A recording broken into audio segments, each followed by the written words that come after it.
What's going on, everybody? Josh Engleman here for Stokastic.com, back again with the NBA DFS contenders on FanDuel for Tuesday, April 11th, the first day of the play-in tournament. Be sure to hit that like button, subscribe to the channel, and hit the notification bell so you know when everything goes live. Follow me on Twitter. This is the only place that you will get updates to my sims as we get closer to lock.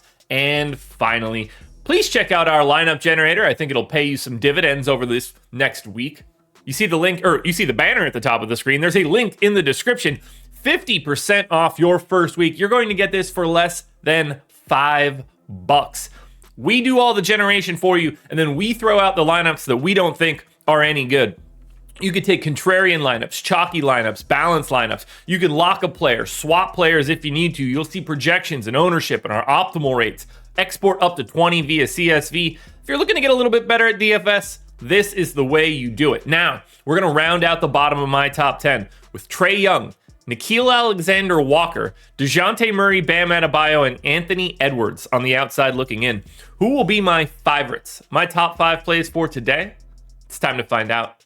First up at number 5, we're going to have Taurean Prince, and unless you've been living under a rock, you know exactly why this is happening. Rudy Gobert threw a punch at Kyle Anderson. He's suspended for this game. Jalen McDaniels threw a punch at a wall. He has a broken hand. He is out for this game. So, lots of minutes to go around. Prince should soak up the bulk of them. Small forward, power forward eligible, 4,700. Projected for 22. The goal is 25. He's in the optimal lineup 41% of the time.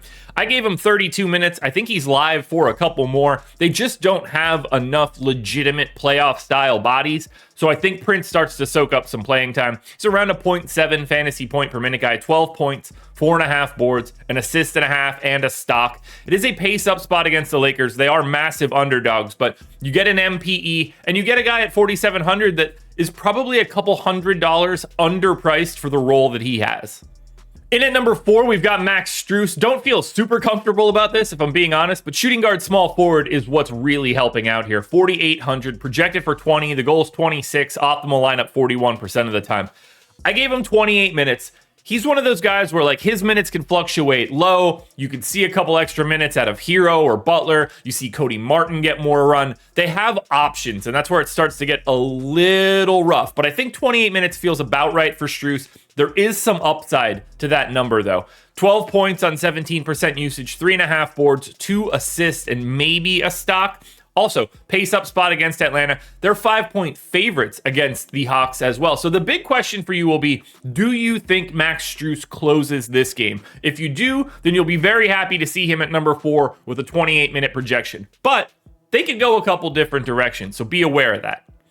In at number 3, we're going to go to Kyle Anderson. Same basic reasoning as Taurean Prince, only more minutes and more stability. Small forward, power forward eligibility here, 6,500, so the price is already elevated. Projected 32. The goal's 34.5. He's in the optimal lineup 42% of the time. I gave him 36 minutes. I do think that he is live for more. We got to remember, when we get into these playoff scenarios, everything consolidates. So keep that in mind. 0.9 fantasy points per minute, 10 points, 7 boards, 5 assists. Gonna do a little bit of everything. Probably not as much scoring as you want, but on the day that he does, that's the day that you really want him. 2.5 stocks as well. Big number. He's got to fall into the minutes. Maybe this was his ploy to be more DFS playable today, to try to get Rudy Gobert to throw hands with him. I don't think that's the case, and I don't think Kyle Anderson wants that smoke, but that doesn't change the fact that he looks like a fantastic play today. Once again, we're staying with the Wolves. Mike Conley in at number 2. Point guard only, 6,100. Projected for 30. Goals, 32.5. He's in the optimal lineup 43% of the time. You're going to see increased minutes for Conley now that we're into the playoffs. So I gave him 34. He's around 0.9 fantasy points per minute. 18% usage. 14 points, 6 assists, 3.5 boards, and a stock and a half. There's more minutes to go around for Conley, too. Not that anybody is ever taking Mike Conley's minutes, but when you lose McDaniels and then you lose Rudy Gobert, you just got to play these guys that are no doubt about it, guys, a little bit more. If they lose, that's not a great scenario for Minnesota. They do have some wiggle room, obviously, but if you're going to ever let it rip, this is one of those spots to do it. And that's why you see Mike Conley get to all the way to number 2.